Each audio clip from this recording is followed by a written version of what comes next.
Should we introduce ourselves? Here we are again with our podcast, Trims and Talks.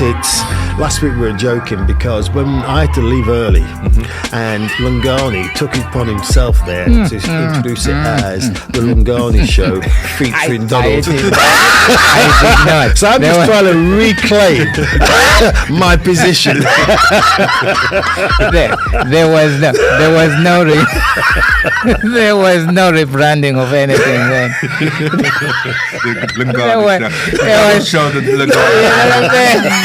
There never was that kind of idea. Can't it be the Donald and Lungani show? I think it will work the other way out. The Donald and Lungani show.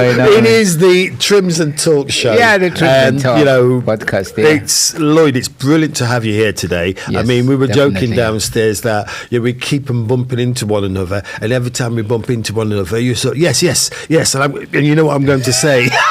And Lungani's caught hold of you and done exactly the same. So we are really, really pleased to have you with us today on Trims and Talks. It's a pleasure being here. Thank you. I'm honoured to finally get into the heart because I've been hearing everybody else has been having a conversation. No, everyone. You're only number 18. What about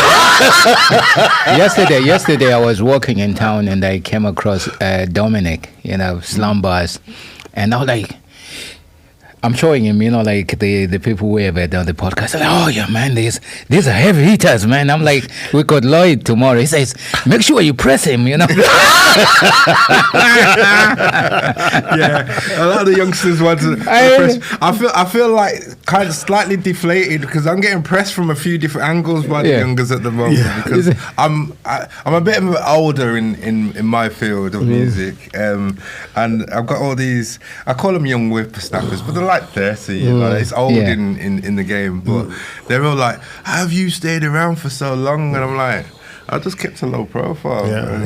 So how have you? Because I mean, so music's clearly one of your big interests there. Totally. Is this something you've had for a long, long time? Because as you say, we've had a couple of people on before who've they've been into music, gone to different things, like Jonathan there. We had Ryan been into music as well. So there's quite a number of people, they've done music.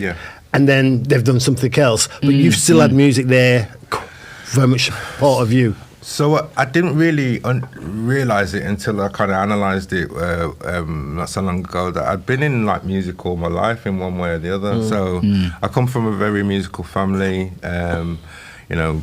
My aunties were all in the choir. I was put out front in the church to sing soprano before my voice broke. My cousins are in church bands and stuff like that. So we've got a very deep and rich kind of musical background. My mum went to school with UB40, and then at 17. I was given an opportunity by one of our next door neighbours who was the PA guy for the big arenas, and it started off with, do you want to come and carry some speakers with us? It ended up with, we've got this spot at this nightclub that we want to fill. Do you guys want to kind of create a hip-hop night? And that was kind of like one of my first tastings of kind of like music management. And then I then managed a group at 18 called Criminal Damage, which was one of the boyfriends of my little sister. And that was kind of like my big launch into hip-hop. And then I was doing promoting, then I came up to Sheffield, continued that kind of activity, and then I ended up in Hoods Underground, the hip-hop group. I've heard a lot about Hoods Underground. Every time we have, someone's always mentioning the Hoods Underground. Yeah, it was a bit of a prolific moment for us as youngsters in the 90s, because we was trying to emulate Wu-Tang Clan. So we had members, There was a lot of people in it. Well, I think at its maximum there must have been about 15 of us, but there was about, good 10 core members that was there for the whole entirety. And that took us places. You know, we was going up and down the motorway for 3 minutes. You know, all that kind of stupidness, and we was on Radio 1 radio shows and TV and stuff like that. And I wasn't a foreground brother. I was one of the background brothers. So, you know, while they was, you know, making records and going out and performing them, me and Jay Rugged were organising, you know, the hip hop stages for Music in the Sun and hip hop jams and touring around doing the DJing stuff.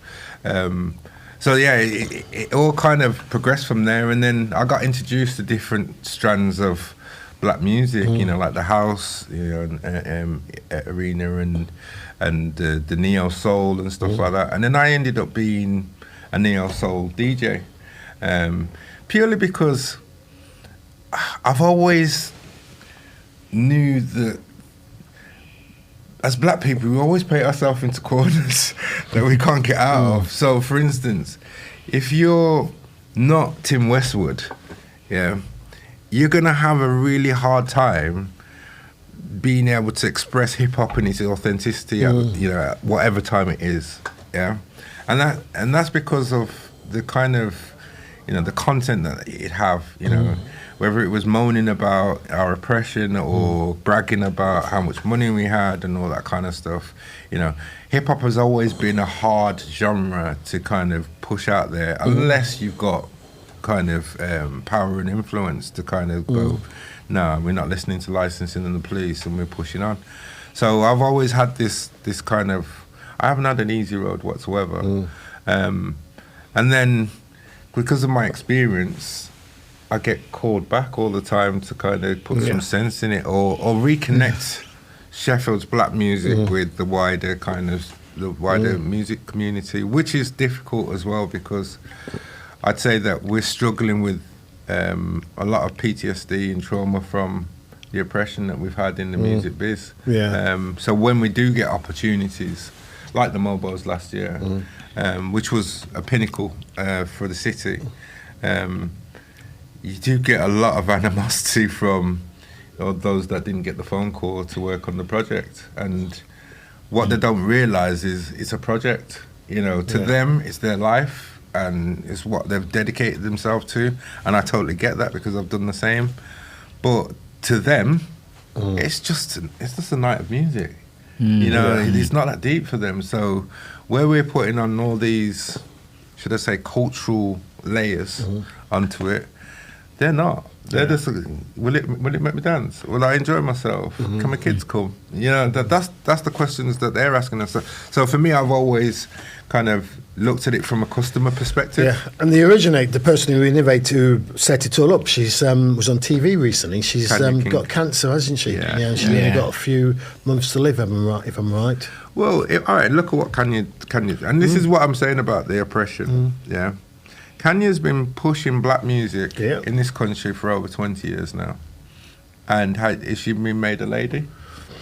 No, and I remember when she first started, I don't know. I remember when she was starting there and she was trying to get it out there and how difficult it was. Still and then, but in particular those days, no one was listening at all to her.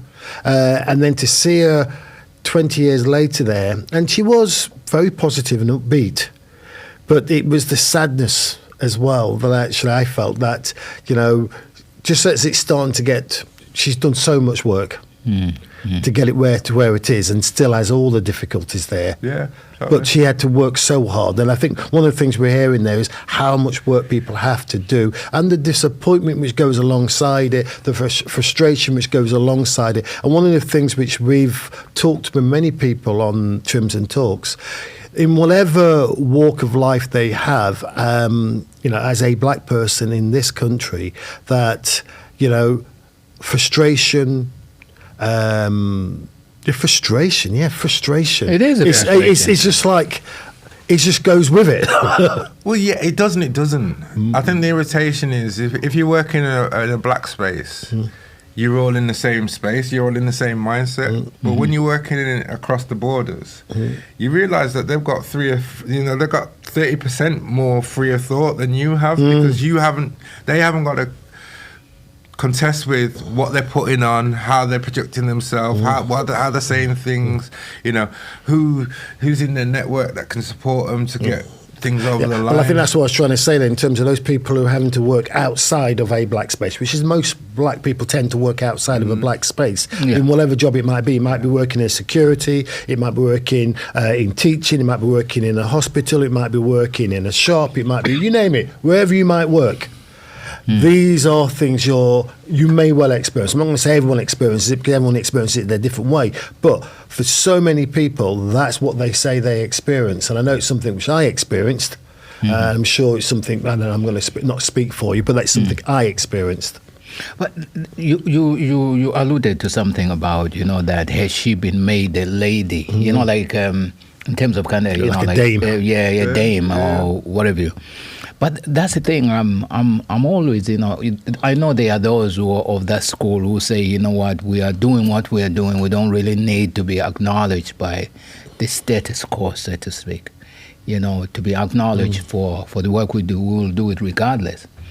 And because I worry sometimes that when we are part of the, the machine. Of the machine, that we lose something in that whole thing. We lose a sense of us, if it is actually a thing. Because I wonder if, like you, kind of working in those spaces. I mean, you've got pattern and push, and you've got like all this history of other stuff you have done. Do you find yourself, how authentic do you continue to be in those kind of spaces? That's an interesting question, because I think when I first started my career, especially in so music accepts you for who you are. The more outlandish you are in music, the better. So you're allowed to be individualistic in music. But when you're working in community and community strategy and stuff like that, they want you to wear the shirt. They are irritating when you rock up in a pair of cargo pants, trainers and a cap, purely because they've put on a shirt and tie and made an effort in their head, made an effort for that day, and they don't value what you're bringing to the table. It sounds a bit like Donald Trump here, doesn't it? Yeah, it is. And for me, as I said, I had these different journeys in different workplaces. So I've been quite lucky that I've worked in the community space for over 20 years. So they kind of take me for who I am in a certain way. But if I go to certain meetings, I know I have to throw on the shirt and make the effort and whatever. But it wasn't until this recent post that I kind of had an HR woman that we had a workshop, and she was talking about bringing your authentic you to work. And I started laughing in this workshop. Bless her, rest in peace, Marge. And she was like, "What are you laughing at?" And I goes, "Well, I'm a Jamaican, and if you want me to bring myself authentic to work, on a sunny day, I might just dash on a string vest and a pair of cargo shorts, because that's how I'm feeling that day." And she goes, "What's wrong with that?" And it was the first time a white person had given me license, if you want to call it, to be authentically me. So that stuck with me. So I've now got this vision of you at this workplace with your vest. And your mammy. Exactly. But and that's such a strange thing. It is, isn't it? But it's so authentic to us. So if we was in Jamaica and we did the same, it wouldn't get taken. It wouldn't be a thing, depending on the job. And I know, and it's that idea. Even if we're not, the vest bit I can imagine is sort of like you're really making a point there, but it's the sense of, can I bring myself? And actually, even to ask me to bring myself there, I just don't know where you're coming from, because I spent most of my life not being able to bring myself somewhere, and definitely not into the workplace. So I don't even think of it as a option as such there. No, because we have to code switch. Yes, code switch. But that's it. Is part of our DNA now. So, so we understand that part of success is being able to be a chameleon in spaces, and not, overdo it with our personalities, because we can be a bit, noisy and a bit overbearing and whatever to some. But for me, it's about, right, how do you harness the different characters and the different cultures around you when you're oppressing them? You know what I mean? Yeah. You know, if you think of it like a garden, yeah. If we're only letting certain flowers and plants grow, then we're only going to attract certain types of wildlife. You know, when we can attract all the wildlife just by letting the whole garden grow properly. You know, so for me, it's part of the game. Well, but you're talking there about something which is a very it has an optimistic or positivist sort of take on things, doesn't it? Which is, here we are in a society which is very, very diverse, and if we give people, you know, enough nourishment, then actually lots of different flowers will flower. Yeah. And then, but instead what we do is that we give one all the nourishment and then keep others down. Yeah, and then the others which do come through, they've had to work so hard, and which is that sort of, I think it's Du Bois talks about the double bind, isn't it? Yeah. And that's what double, triple bind, call it what you will there. That's what many people have had to experience. And we were talking downstairs about, about SACMA and about mental health there. But for so many people, the place of work is a very, very draining place. We know work is draining, but draining above and above, what is many would experience. No, you're definitely right. But then it's that space of how do you safeguard your well-being in the space that is there to literally kind of take you for everything that you give. That basically that what do you call it? It is based on it is based on your performance, on you being there. I would agree and disagree. You don't know what you're going to face until you experience it in the workplace. And because I've been in so many different workplaces and been valued in different ways, I tend to kind of hold my line. You asked me to come here. Yeah. You know what I'm about because I've got a reputation before I even get in the room. Yeah. I get that a lot. Oh, I've heard about you. People that I haven't never met. Oh, I've heard your name, etc., etc. And I'm like, oh, what have you heard? You get that bit of anxiety. Yeah. From who? We're going to take it back. So we didn't know Lloyd. I didn't know Lloyd at all. We meet this guy up on the street. I preferred my anonymity. And I think that's something that I've been working on over the past 5 years. Is kind of like, how can I descend back onto the pavement nice and easy? But that's actually very difficult, isn't it? I mean, for many black people who work in settings where they could be the only black person in that position, and so on and so forth. They'll actually, being invisible is impossible. Yeah, and that's difficult. That is very, very difficult indeed. It's more difficult than you think. So imagine this: I was on the streets doing my badness. And I was known for my badness. Got put in the papers and stuff like that. I come from a very kind of Christian middle class family. So of course that wasn't accepted by my own family. Birmingham. Birmingham. Yeah, from Birmingham. And then I'm launched into these spaces of different levels of oppression and racism. And I'm trying to make my way up because I've got a family to feed. I've got to drive. I can see I could do that a bit better if I was given the opportunity, kind of mentality. And then I start making my way up the ladder, and then your own community turns on you. And then you kind of going, right, what have I done? Do you know what I mean? On one side, I'm getting, mum's kind of going, you're a role model, keep doing what you're doing, you're very visible in the community, thank you, and all that kind of stuff. And then on the other side, I got all these people going, who do you think you are? You're from Birmingham, this is our patch, who do you think you are? All this kind of stuff from your own community, and you're kind of going, right, where am I here?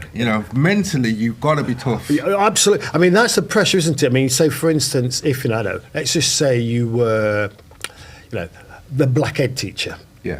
The black head teacher, there people are going to be on one hand very proud that you've got that person who's a head teacher, but at the same time is that there's going to be many people there who think, who does that person think they are? Especially when they're disciplining my child in a way I don't like. No, but for that person, it's really, that must be a very, very difficult, role to perform, isn't it? But that's the thing. It's like I was speaking to somebody this morning about the fact that most of our critics are from our own community. Yeah. You know what I'm saying? And so how do you straddle that space where David Banner, David Banner. No, but wait. This is what I'm saying. Like they try and make you bipolar. Yeah. And that's when you lose your own authenticity. That's when you lose yourself. Yes. But how do you?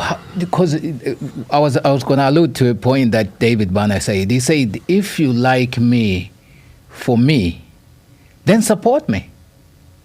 But if you want me to be me, then support me. But it's hard. But it's hard to defend the green monster, isn't it? When once you do lose it, and I think that's our fear is that, if I lose it, then what am I going to lose? Whereas your other colleagues can have a little moment and they get sent off sick and home for 3 months on full pay. You're getting a warning or your exit papers. Which is what I think for many, and if you don't get that, you're worried you are going to get that, and all of that eats away at you, and so you end up with lots of people there. Well, I say lots there, but to my mind, you can see how we were talking downstairs, and I was saying to you about the Maudsley Hospital and how the Maudsley Hospital, which is in London, there 50% of the people there are black people, many of whom are over 60, many of whom their illness came on later on in life. Yeah. For all sorts of reasons, maybe dealing with all the things they dealt with as children, as young people, all of the things they experienced as young adults, and then you mount on top of it all of these things with work, which takes up so much of your life in your sort of like that very sort of like 20 to 60 period, and then actually you end up at some point, you can't manage anymore, you can't cope anymore. And I think that's about positioning, because... All right, and let's look at the reality of the situation. Why do we go to work, especially in the UK? We want to achieve as much as our parents and grandparents, even though that's really hard to achieve in with today's kind of economic setup. But we also want to gain some kind of status. We want to feel like we've lived and contributed. And I'd say it's one of the hardest things to do within the black community, because if you're not the preacher man, then everything else around that is a downward slope. And it's partly because of how we see and perceive each other. What we've been programmed to be. And our kind of, should I say, cultural foolishness. So Caribbeans against Africans, all of us against Americans, all this kind of stuff. So, there's a lot of division within the black diaspora.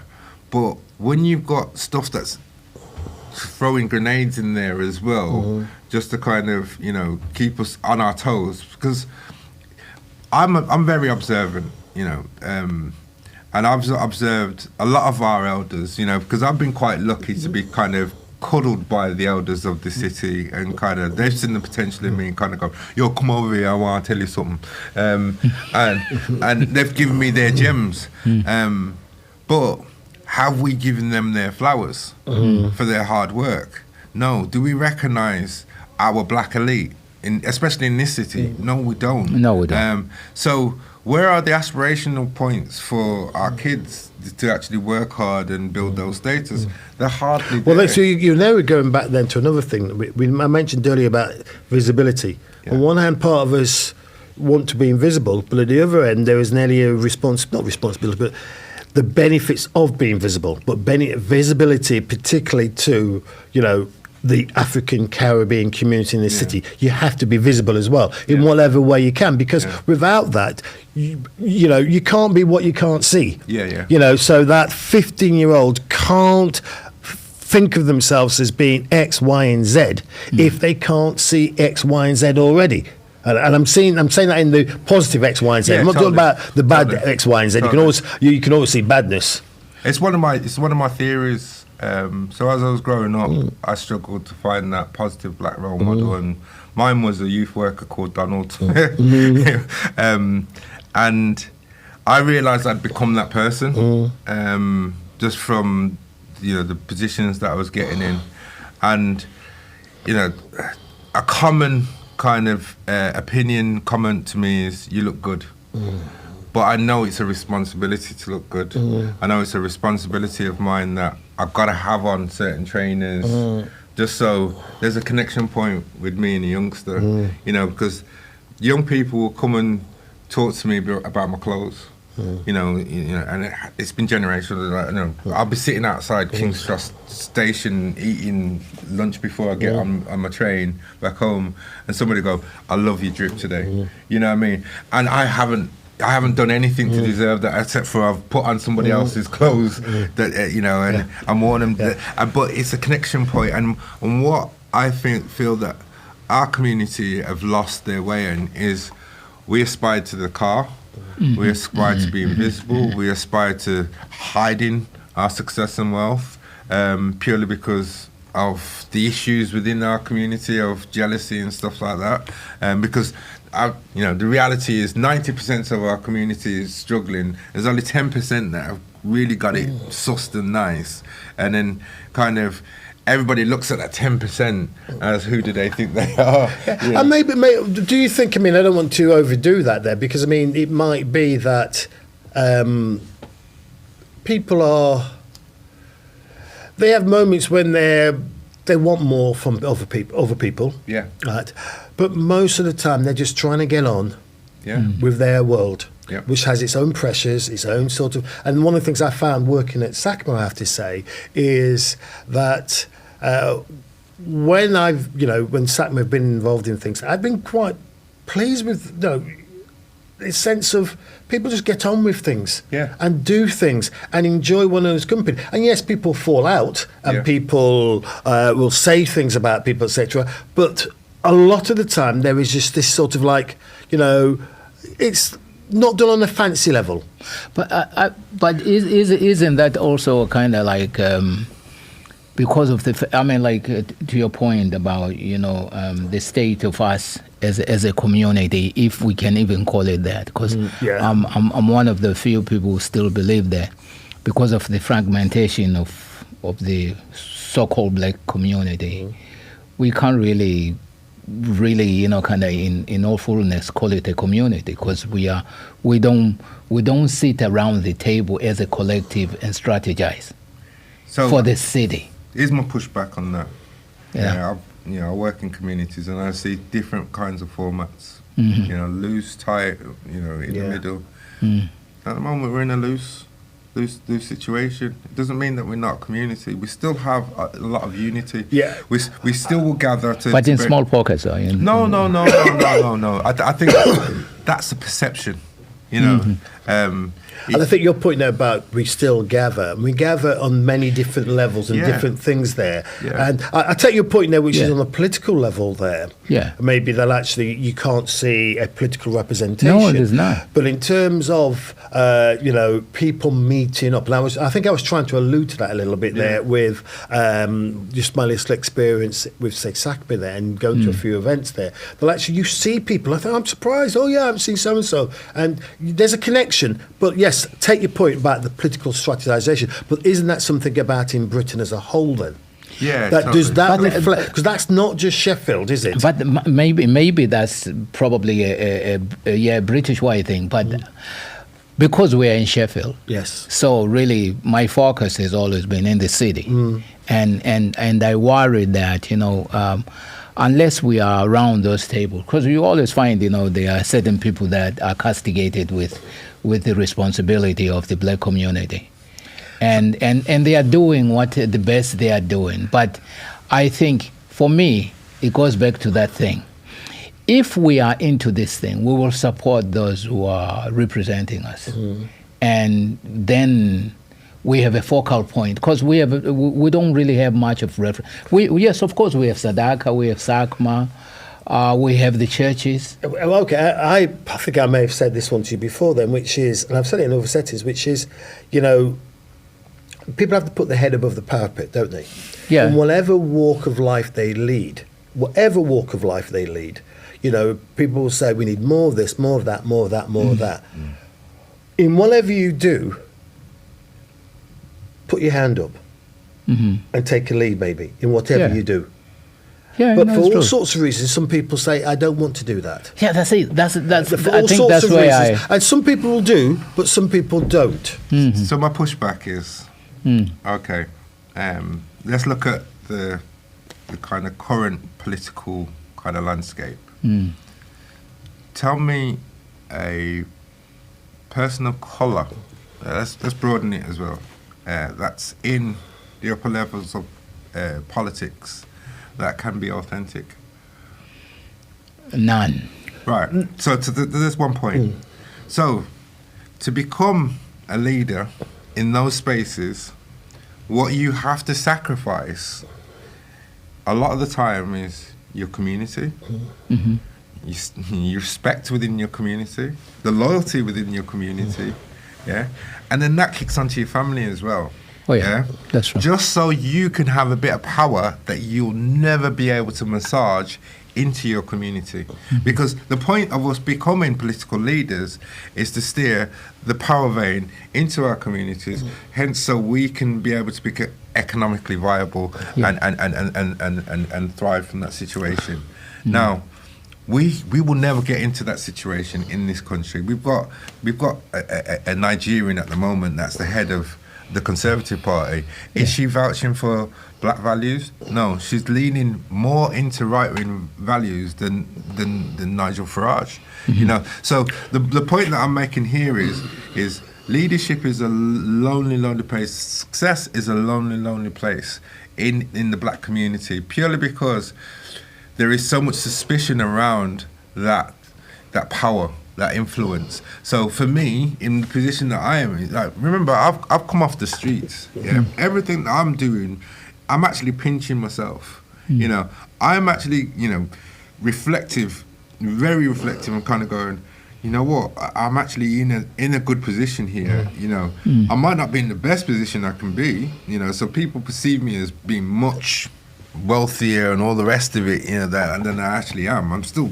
normal like everybody else. It's just that I've got a bit of influence, and I get wheeled out once in a while in the newspapers as, oh, here's the nice guy, you know, that's doing really good projects. But I'd say it's one of the loneliest spaces because A, I've got to maintain that status. B, within my community, I've got to be mindful of who I mix with, purely because I don't know who's watching them at what time and what they're doing. Even though me and them can connect on such a deeper level that, you know, it's cool, but what they do for work and what I do for work keeps us separated. But also, for me, I think it's that loneliness of not being able to be successful, working, because there's loads of us really working hard, digging the trenches deep, and not getting out of them. Yeah, I mean, a guy said to me, he's a businessman, a local black businessman, and we were talking, and it was that phrase about being lonely. And, you know, there's lots of people out there, lots of guys and women and guys that are out there who are trying to make their way ahead in whatever it might be and putting a lot of effort into it. But that's one of the things they say, that they're on their own. Yeah. You know, they feel they're on their own, and that does sort of wear away at people. You know, weathers away at people there because it's a lot of pressure, and you can see how, you know. I remember, there's a personal story. My sister, when, you know, she passed now a long time ago, but she tried to set up a business back in the 70s in London, and she became unwell, mentally unwell. And that's a story I've heard quite a bit of, which is people try to take on board this entrepreneurial sort of like vein there, because they want to actually work for themselves. They want to actually create something for themselves. And the pressure's been too much for them, and they become unwell. Yeah, but I mean, that's basically kind of. I don't disagree with what you are saying. I'm just saying maybe there's something that's fundamentally broken in us. I'm not disagreeing with you. No. What I'm saying is, I'm saying maybe there's something that we ain't seeing right. Because for us to be a community and still feel like we are the only one in those spaces, then there's something fundamentally kind of broken. In the sense that, Yeah. you know, For us, not for them. Yeah, that's what I'm saying. You know, for us, because I mean, you know, I am for support systems. I am for surrounding myself with people who resonate with me in terms of kind of the stuff that I am doing. You see what I'm saying? Yeah. And I think, you know, like when the irony of what we're discussing today is we started off at the same place at the same time. Yes. In media. Yeah. Like 20 odd years ago. Yeah, 20 years ago. Northern Media School. No, over 30 years ago. Over 30 years ago in Northern Media School. And look at our journeys. Yeah. And we've had to kind of jump in and out and kind of manage the rough seas and all that kind of stuff. And how have we stayed relevant in our workplaces? You know what I mean? It's been the battle. And if we hadn't had all of that challenge, how further could we have been in our career? Well, I think that's one of the points. I mean, my background's very different to yours. It's been you and I have touched a number of times there. But I know my best working experience was when I was in a team where there was another black person in that team. And it wasn't because we always agreed. I don't want to agree with anyone all the time there, but there were things where I knew that actually we were coming from the same page. Yes. That we're coming from the same page. We may have different interpretations of that same page. Yeah. Yes. But we were coming from that same page. Maybe also is you know, like sometimes we talk about allyship. And then there's like some big thing in ally. But wouldn't it be interesting, like because I think like one thing that you mentioned, you alluded to was the fact that, you know, like the, you know, West Indian or African or this and that, but in essence we are the same. Totally. Maybe is allyship is not just necessarily us kind of extending our hand to the Caucasian brethren, but it's like to each other, to us. You know, kind of, and that's why I'm in Sheffield. So you know, I came from Birmingham wheel spinning because I was in a lot of violent kind of conflict. And the one thing that I found that was really, really strange was the connectivity in Sheffield with the black community. So when I first came in here, I found it amazing that I could move from one side of the city to the other. You know, family were all over the place. You know, people were connected, you know, through the family in the church. Even on the streets.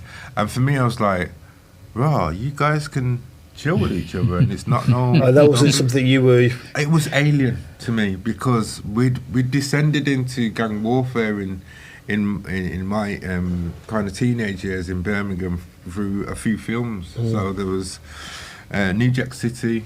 I mean, Colours. We talk about New Jack City, always gets referenced. It has to. Yeah. The writers of that movie and Wesley have a lot to answer to because there was a lot of emulation of that film in our black communities globally. Purely because it was the first time that we had a character that was on the same level as Scarface. Am I my brother's keepers? You know what I mean? Yeah, you know what I'm saying, The lines were getting fed to us, you know what I mean? So, of course, we could walk away from that film and we'd have these tropes that was like saying to our boys, and then it was like, all right, we're going to be like them, you know what I mean? And Wesley Snipes was cool. Yeah, but it was a persona. Of course, it was a persona. Yeah, it was a persona. I actually preferred him in Blade. It's true. No, I preferred him in Blade. But if you look at the significance of what that film actually did to black communities, before that, we was in a roots and culture mode. We was watching Burning Spears and, films from Jamaica and the Caribbean. But you could take that back to music then, can't you? Because, I mean, you said you were sort of like a a I forgot their name. Mine's gone now. Because when I was growing up, there was two music. Yeah. There was soul man and there was reggae man. Yeah. And it was roots man. Right. Roots man. There were the two areas you had there. Soul man wanted to go out and dress up and everything else there, whereas roots man was all consciousness, etc. there. Yeah. But then you see how reggae music itself changes over time. So there's always periods where there's something metamorphosizes over time But look for at all sorts of different bipolar influences. That period was. So in my house, especially my grandma's You can have both house, for the prayer four. so my mum's house was reggae. Yeah. My nan's house was gospel.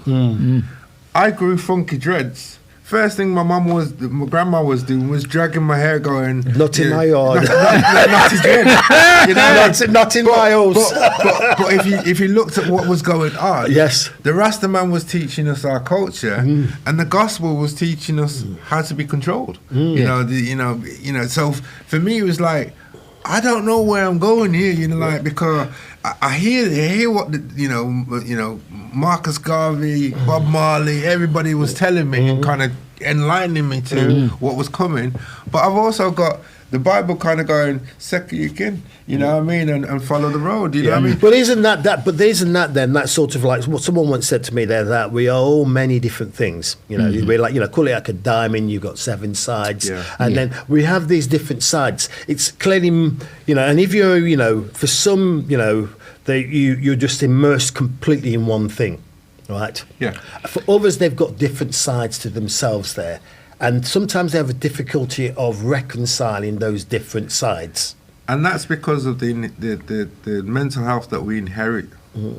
So a lot of us inherited kind of like a poor mental health because of what our ancestors have gone through and passed down. Well, we talked there about the intergenerational sort of like trauma, which, and you can see how that can play out there. We were talking there before about growing up and parents and fatherhood and, however your father was, they were once a child. And before that again. And all those things which they would have experienced has come down to you. And then you've got your own, which is how are you with your own children? So that actually you are giving them the best sort of like environment psychologically and emotionally, which you can provide for them to be able to contend with what's outside there. And then there's a background fear. So the background fear is mental health, getting put in a mental health institution. So I've got 2 bipolar relatives. I've experienced it all my life. There are episodes and kind of, should I say, interments into these spaces. Well, I have the same as well. And I don't know about you, but for my age group, that we didn't say it. We didn't talk about it. We're talking about it now.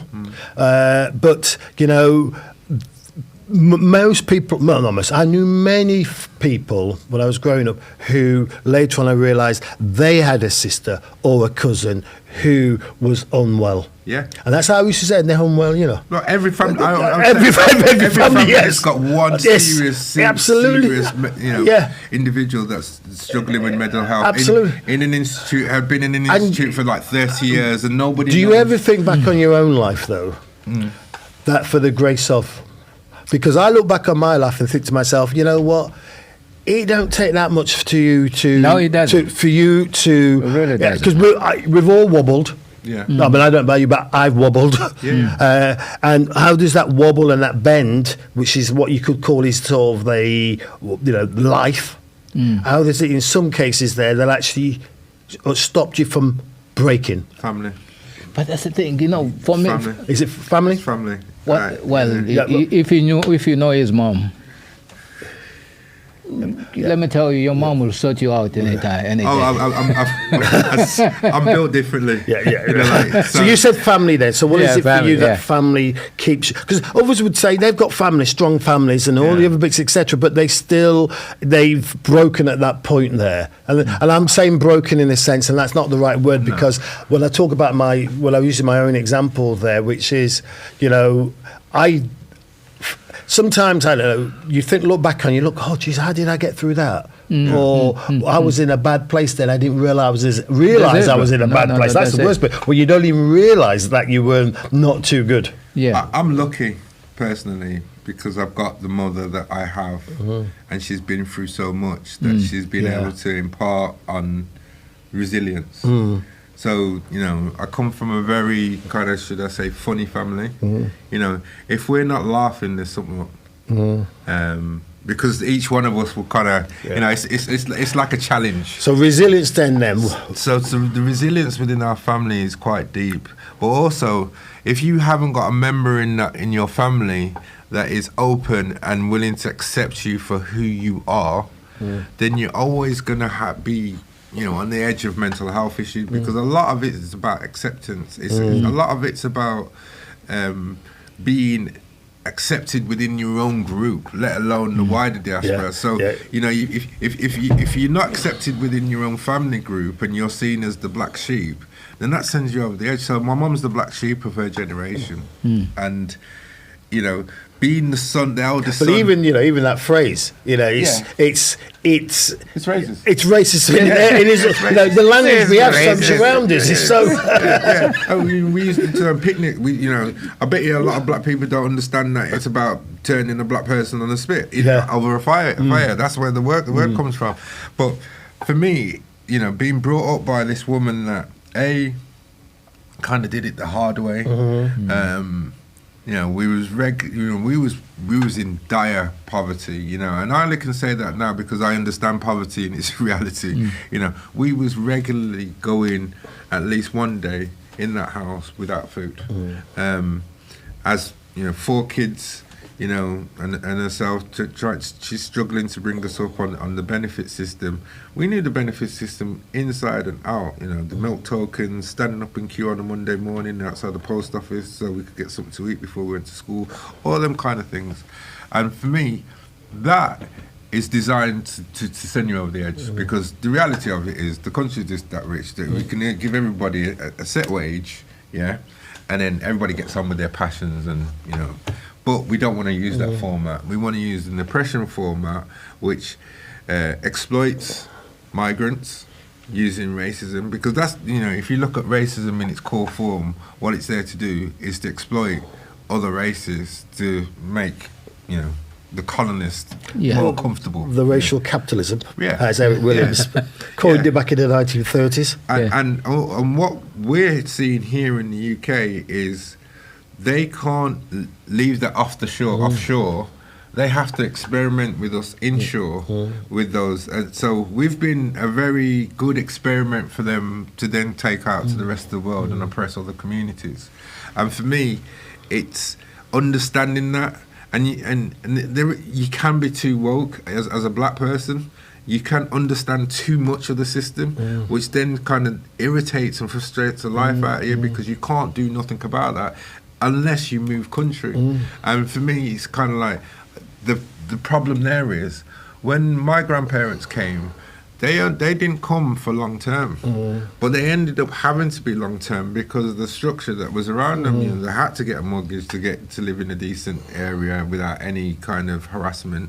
You know, they had to conform to all these values. They couldn't kind of, you know, put their money to one side, ready to go back home. And then if you look at Jamaica has changed since we emigrated from it, because what we did was we sent money back home because we were empathic, you know. So, you know, our families back home have lived off our kind of hard work, but they haven't understood the struggle. They haven't understood the contexts. But that's often the case, isn't it? I mean, we talk about this a lot there, but, you know, when people migrate and people are sending money back home as remittances. You mean black tax? Call it what you will there. But it's very, very difficult, isn't it? Very, very difficult for those back home as such to ever really understand what it's like, how people have had to make a living, wherever it might be. So we were talking with someone at work there who has come from Zambia. And, you know, is it what he expected? No, it's not what he expected. what was it you expected? How did you come to expect that? Well, you come to expect it from what you see on the TV, from the social media, by the people are talking about, what they're talking about, the amount, even the money which you convert into your local money. Into local money. And you think, this is fantastic. No one's talking about purchasing power. They're just simply talking about, this turns into X amount of dollars. Yeah. So you can see how all that works out for people in terms of those sorts of experiences and how difficult it is. Because when I was growing up, people would say, Jamaicans would say, so is it true that black man goes mad in England? And you have to look at the figures and say, You're not even drinking a good rum. Yes, you're turned mad. No, but my question for you then is, at what point did you then, because you talk about your genesis, and then you moved to Sheffield, and then at one point did you suddenly decide that you're going to pursue the, because now my son was born. Yeah, when your son was born. So I grew up with a father, but not with a father.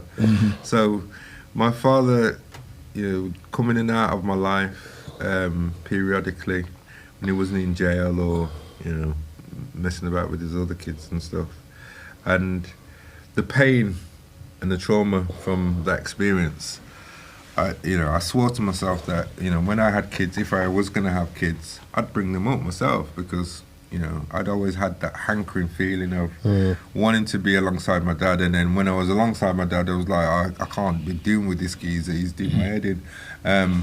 So for me, it was like, right, I've got to start from scratch in fatherhood, and I've got to do it properly. So I just made a commitment to my kids, and then part of that commitment was, you got to do it the hard way. I might have, there might be some really hard times, but the difference will be, I'll be out on the streets, looking after them myself, and rather than from, over a phone or through jail bars. And for me, that was a really big motivator, just kind of having those two boys and kind of them, just realizing that I'm somebody in their life. Yeah. We talked about that when we were downstairs there, about trying to break that cycle. And it takes a lot sometimes to even sort of like acknowledge, back to your point about acknowledge, this is how fatherhood, what I experienced, might have been for me. And to say, actually, it's not what I wanted, it's not what I needed. No, but I would say that I've been quite lucky. So not your fault. I'm talking about what you may have experienced as a child. Yeah. Well, I would say, as I said, I've been quite lucky because, I've had good people around me, uncles and, good male role models. So, it hasn't always been doom and gloom. No. But I've also been lucky that the community in Sheffield have helped me bring up my children. Yeah. So my legacy is much deeper now, in the sense of, I've got two boys, one granddaughter. My oldest son was moaning to me the other day that he'd been working 15 days straight, grabbing whole loads of overtime. Yeah. And, in the back of my head, I'm thinking, proud. You're sorted. Yes, because you can work. I can phone you to borrow money. Yeah. And then... that, I like that, because I know where I said my son, when he left uni and he was getting his first job, and I said to him, half of your work is simply about going every day and being on time. And that's when I got into my 30s and I was beginning to understand my dad a bit more. I used to reflect on the workplace, his workplace. I remember going to his workplace when I was 17, and I'm to go into this steel foundry and being assaulted by the heat and the noise. And I thought, this is where this man every Monday to Friday would work. No wonder on Sunday evening time he would. Absolutely. Yeah. But there's been, and again, I think, a whole generation of men who came here in the 50s there, did that type of work for 30 odd years, which you can't understand when you're 15. Yeah. You know, you don't understand it. When you get older and you have to do work yourself, you understand what your dad had to do. And then your mom then had to go work in a factory as well, then come home and then do a second job, etc., to put food on the table, etc. You get that when you're older and you understand, because when you're young, so you don't understand. No, you just vex at your parents. Yes, you vex at them. They're not giving you the education that you want. Yes. You're living next to a white family, and they've got a whole different existence to your existence. Yes. And you're kind of thinking, wait, they're working less and they're living more. Yeah. You know what I mean? And we're working hard, but we're not. And then you're bringing up yourself, because I remember them years where my mum used to working at taxi rank and all them places, and I was running the house for her, so and she did the same with her parents. Yeah. So for me, it's and there's families now like that now. Yeah. That's the bit there. There's lots and lots of families like that now, where it is a daily sort of. It's hard. But I would say the difference now is our aspirations for our kids have changed. So when my mum was just happy for me to just get a job, I've got two sons that, one's been to university, the other one's a footballer. For me, I'm sitting here kind of going, did I create this? For me, I wasn't hoping for this much success. I was hoping that, just to stay out of jail, because in the black community, sometimes you kind of work to the lowest denominator and everything above it is a bonus. And for me, I was like, no, just as long as they get through school healthy, they don't deal drugs, they don't feel desperation to feel drugs, they don't see any alignment to the street culture that's around them, I'm going to be happy, you know what I mean? And they can build what they want to build from there. And I would say I've been blessed that, I've been able to take my kids to work so they can see my working environment because I've worked in community settings. They've had loads of different role models around them, the teams that I've worked within and all that kind of stuff that I've worked with them. They've been part of those teams. So, I've been able to kind of, make them coaches at really young ages. And I've had a different line to most of my peers and colleagues around me, that I've had to kind of work the hard way. But I would say that's just how the cards fall in this society. Some of us fall on good steps, and some of us fall on the horrible snakes that kind of take you back to square one. And I think I'm not out of that space. I'm still conscious of. I'm still 5 times more likely to go into a mental health institute. Your snakes and ladders bits analogies are quite a good one, because as you were talking, I'm thinking to myself, I'm still mindful I'm not going to step onto something which is going to make me go racing down that ladder. No, but that's it. That's down the snake, sorry. No, but that's always sitting in the background. So I know myself, at being 5 times more likely to get dashed in jail or a mental health institute, I've got to be a certain type of person out on the street. And then when I come home, I can relax. And I think that's part of the problem, is that, this society creates bipolarness within our community. We call it code switching, but it's bipolar. You have to behave and think differently in different spaces just because of how you perceive people will perceive you. Because I'm a 6'1" black man. Do white people sit next to you on the bus then? Yeah, they do, because I don't know. Because I quite like it when they don't, because I can just sit on the seat on my own. Because I don't like any man sitting with me. It depends on what time of day and what format. So there's a difference between the bus and the tram, and the train. Big differences. Yeah. I get more love on the tram. I enjoy the tram much more as a form of public transport. Bus, no, forget that. It's like the OK Corral on buses at the moment. Trains, oh gosh, trains are just like a monopoly of well, not a monopoly. It's like this random situation. It depends where you're coming from, people man. that wouldn't sit with each other sit with each Yeah, other. well, you're forced to, aren't you? Because you've got a seat ticket or whatever there. But I mean, on the bus, where you can be sitting there, and there you are, and there all the seats are getting occupied. But then it's like what I'm sort of kind of intrigued with is how do you then juggle the different spaces that you inhabit? Because I mean, you're a father, a youth worker. Yeah. You work with Pattern and Push, and the myriad of other things. How do you stay motivated? Is not the point, but how do you? I'm neurodiverse. Welcome, welcome to the club, bro. So, I think a lot of us are neurodiverse in our community, and we don't get taught how to use that power well. So, I was lucky, working in media. A lot of us are neurodiverse. They have to be, because you have to move your focus and brain or to a whole bunch of things, but you have to get the product to the line. And for me, I can compartmentalize things. I've had a lot of discussions. I understand the issues from different perspectives. So I understand it from the white perspective. They're scared. After 600-700 years of repression on the people, you don't want to see the consequences of that. Oh, you don't. So what do? You keep on going in the same vein, because of that fear of you hear it all the time. It's like, oh, you black guys are this, you black guys are that, and it's always about your superpower compared to them. And so for me, I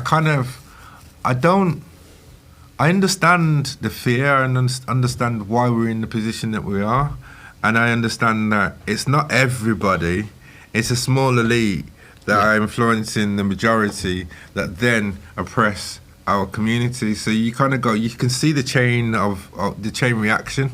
So for me, I know that within the white diaspora, I have got allies, and rather than sitting in a pit of misery and hate, I utilize the allies. I kind of work with those that want change, that want to have harmony, that want to see happiness within our communities, and for everybody. Because you know what, unhappiness for the black community also means unhappiness for the white community, and what we'll see. It's quite contagious, unhappiness, isn't it? It is. It is very. It's much easier to be unhappy than to be happy, and especially in this culture where you're always getting shown something of, you haven't got this, you're not this, you ain't driving that, you haven't got this house and whatever. So you're always shown things that are supposed to be achievable, but they're a million miles away from you because of your situation. And you're thinking, well, my grandparents had less, but they've got more. How's this working for? So you've got to rationalize a lot of things. And for me, I'm a very rational person. I'm good in chaos.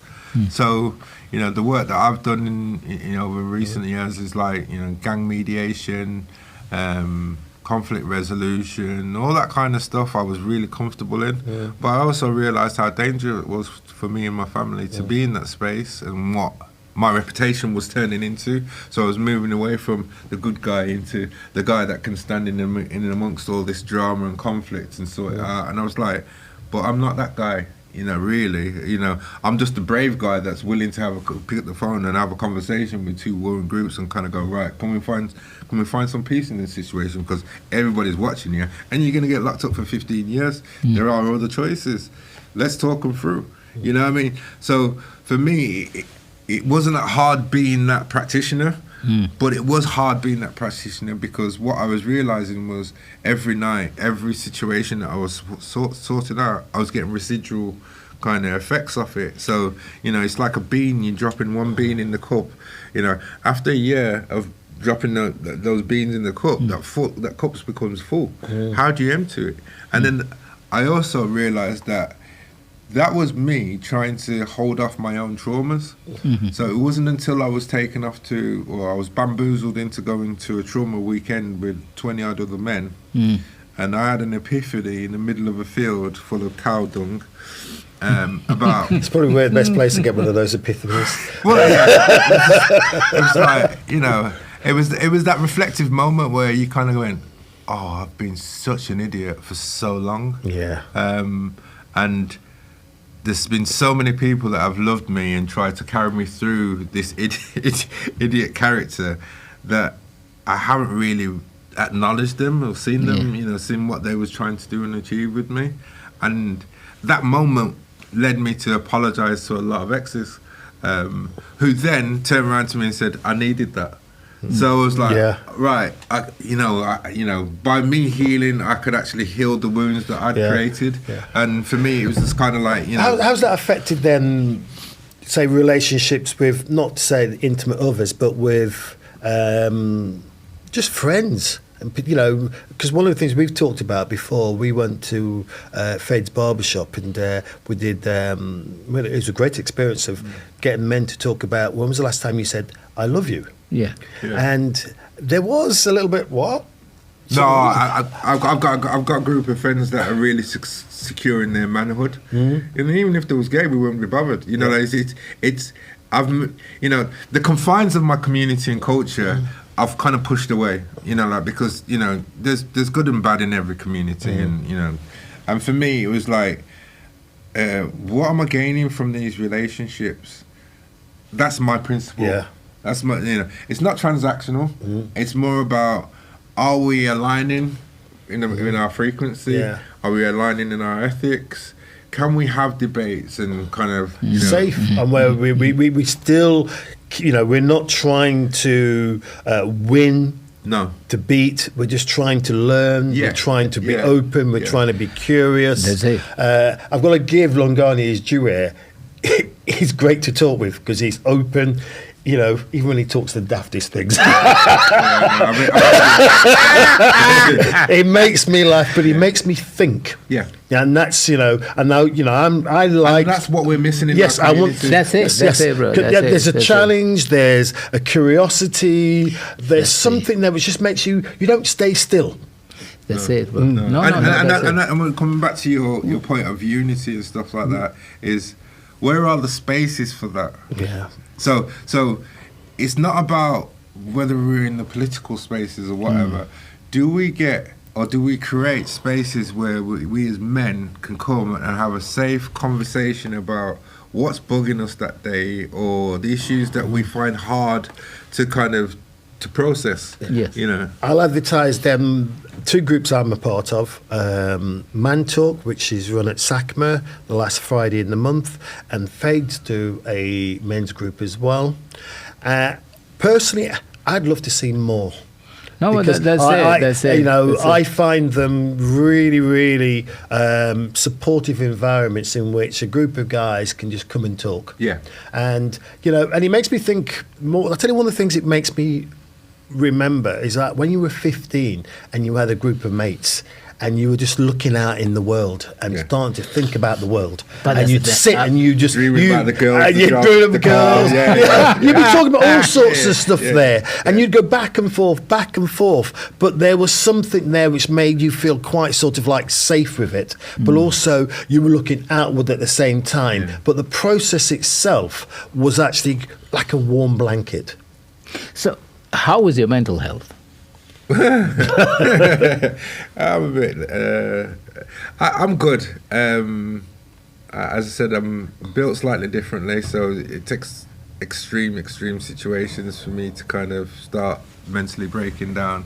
I think that, you know, so for instance, when my mum got stabbed, I was fostered out for 3.5 years, 4 years, and being separated from your family at 6 is probably one of the hardest journeys that I've ever had. What made it even weirder was my foster parents were in the same congregation as my family. So I'd see my aunties, cousins, grandparents, and whatever in the same church, you know, on a Sunday, and then I'd have to go home with these foster parents. So it was weird, you know. Normally it would have been my grandma bringing me to the church on the Sunday because I'd go to my grandma's for the weekend, and then, you know, go back on the Sunday night. And all of a sudden my routine's changed. I'm separated from my family. And isolated from my family as well, because they wanted to make me theirs and shape me. And for me, it was just a massive learning curve for me. So I can kind of see life in a different way, you know, like I always tell myself, it's been worse and you got through it. You know what I mean? So that kind of grounds me and kind of going, right, you know, you break it down into smaller steps. What do I need to do to get out of this space? I need to get up out of this bed. I need to go and put on some clothes. Yeah. You know, it's those simple things that kind of like then kind of lead me into kind of going, right, you're wasting time and you haven't got that much left. What are you going to achieve today? You know, who's waiting for you to do whatever you need to do, you know, because I've got a lot of people leaning on me to do what I've got to do so they can do what they got to do. So I tend to kind of just break it down into those smaller conversations rather than how am I going to pay my rent? How am I going to pay these bills? You know, who's going to pay for my holiday this year? You know, which job is going to, you know, how far can I go this year? You know, am I going Spain or am I going Mexico this year? Yeah. You know, it's just. I'm getting up this morning. Yeah. Yeah. Those smaller Yes. conversations allow me to kind of then put it into bite-sized chunks and deal with it because I know that I can achieve big things. You know, that's not an issue, you know, but I know the work that it takes to achieve those big things, but it's the smaller things in life that for me that suffer. I'm going to steal one from Lungani. Lungani normally asks this question, but I'm going to ask this question this time.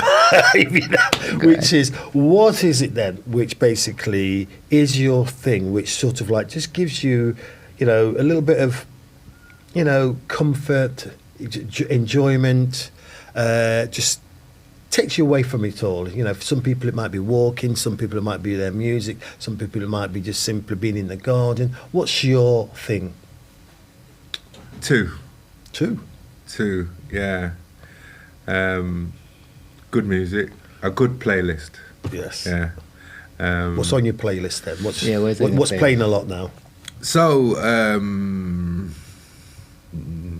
people like Liam Bridges. My tune at the moment is called Mutt. You know, your Music Soul Child, Erykah Badu. You know, so I was heavily into neo soul.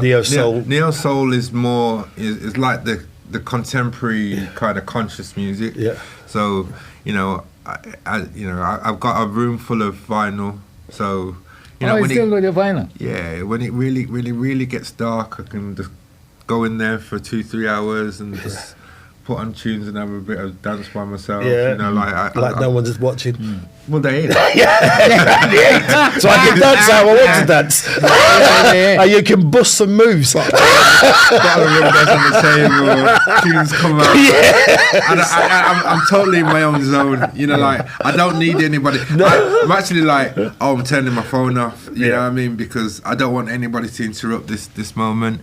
And then food, like, you know, a good plate of Saturday soup, like, definitely takes me to my happy places. You know, a bowl of Saturday soup takes me into so many different environments that were, you know. So how I got into the Sheffield community was through a bowl of soup. I used to go to the Hub for.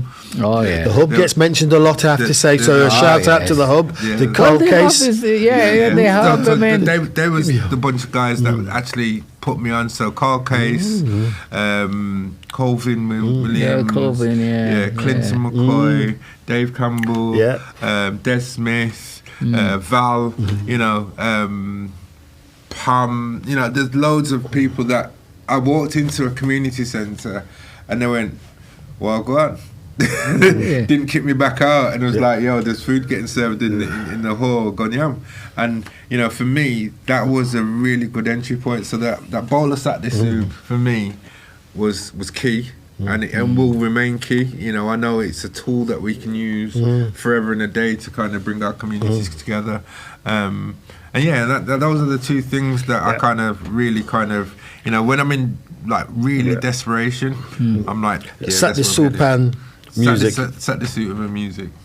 So what can we expect from you probably in the next few months? Nothing. So there's no loud and proud. That was. There is no book in the horizon. Don't expect nothing from me. What I'm doing is what I'm doing. Like, no, genuinely, I've moved past that point where I need to achieve certain things because I've achieved a lot. I've got to leave space for the generation behind me. So, you know, if I grow too high and too fast, you know, I become like Icarus. And for me, it's about what information do I need to leave behind so we don't go back around in the same cycle. So, you know, my thing is more of, you know, youngsters make businesses, like understand your business from the start. So, you know, I work in the music industry. A lot of people don't understand where the financial streams are in music. They don't understand mechanical rights. They don't understand copyright.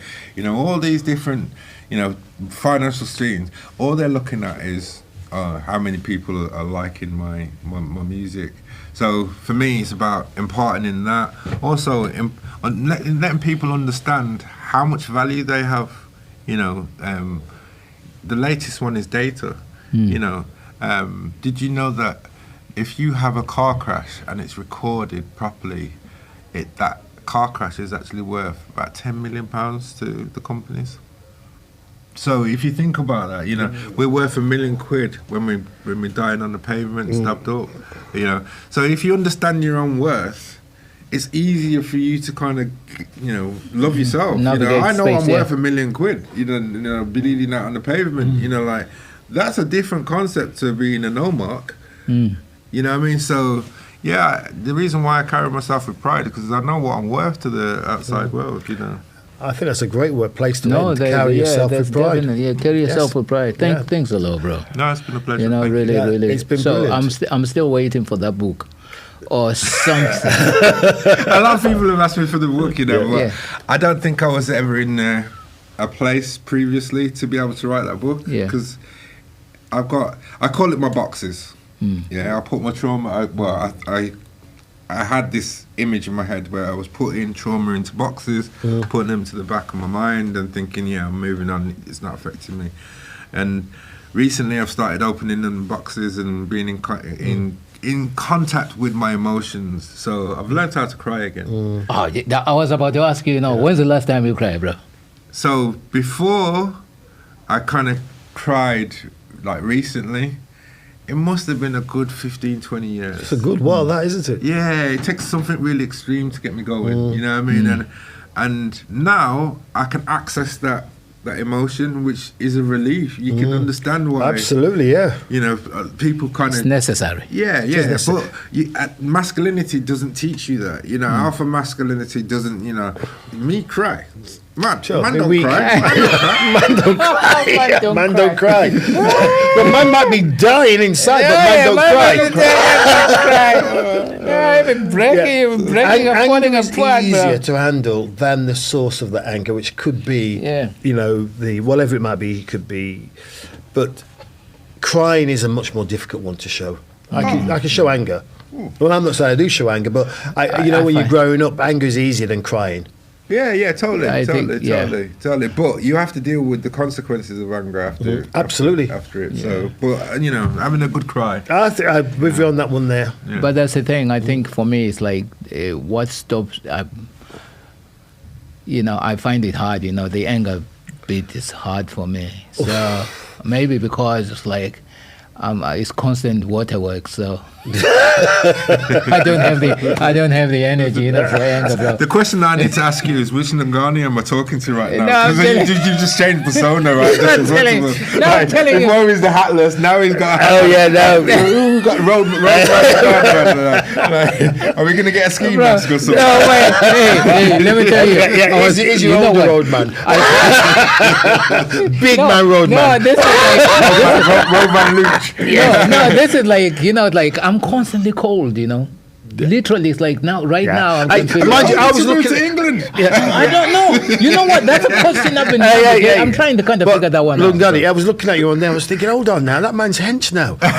Look at him with all his muscles showing there. He's taking off his. I'm not taking my jumper off, and there you are with your tight T-shirt on, like you're a big man. Let me tell you, I have. Wait, that T-shirt is a bit tight. Those sleeves are like. Yes, look, he's big. And it's not even rolling it all the time. He went to the hench file. He's been bigging himself up. There's like small, medium.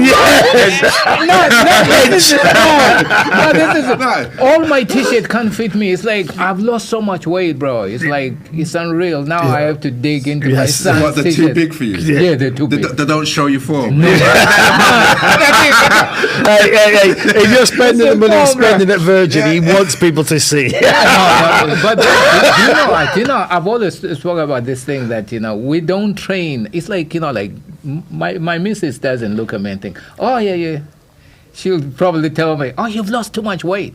Yeah. But it's like we it's like only a guy will come up to me and say, so how much are you benching?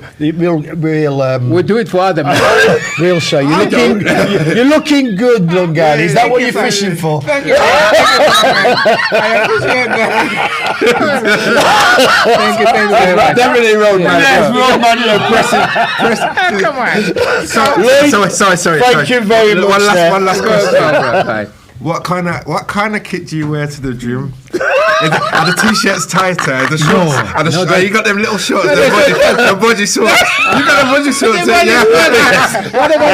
Hey, Lloyd, you walk past him in there, and there's a mirror. He needs some help. Hey, guy, I don't drink rum or anything, so it's like I don't have any biases, bro. I You know what I mean?